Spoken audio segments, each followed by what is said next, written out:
It's true that everyone's moving at their own speed and their own pace, not only in life but in their journey with Christ. And it's important that we don't pass judgment and that we don't force things upon people, right?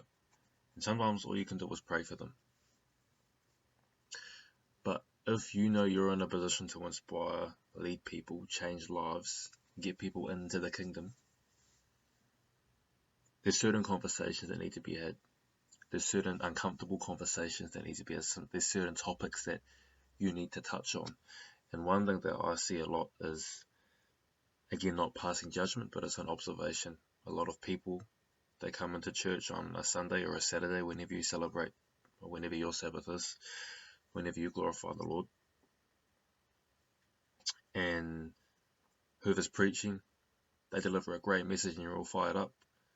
And then the next day rolls around and it's not in your life anymore. You didn't do anything to apply what you were learning.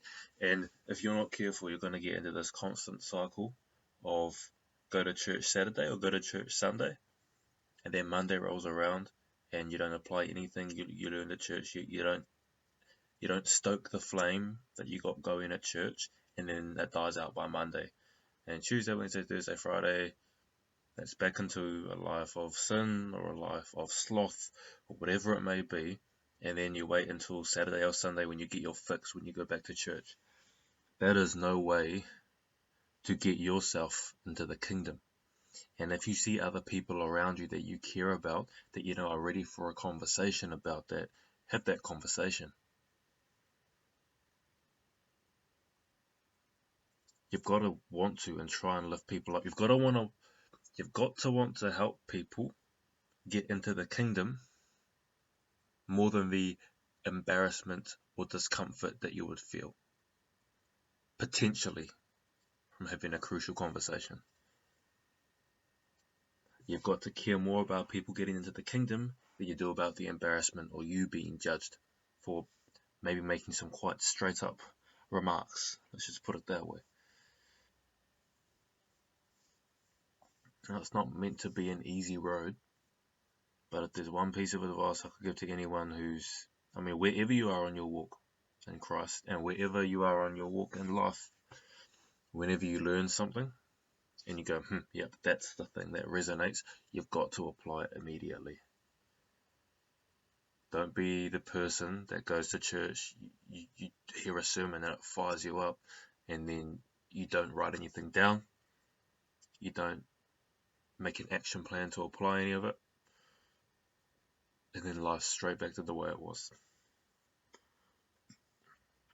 That is no way to live, that is no way to prosper, that is no way to move forward. So what can we do instead? Well,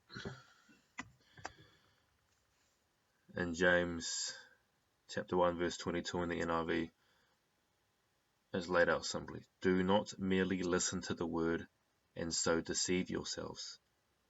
Do what it says.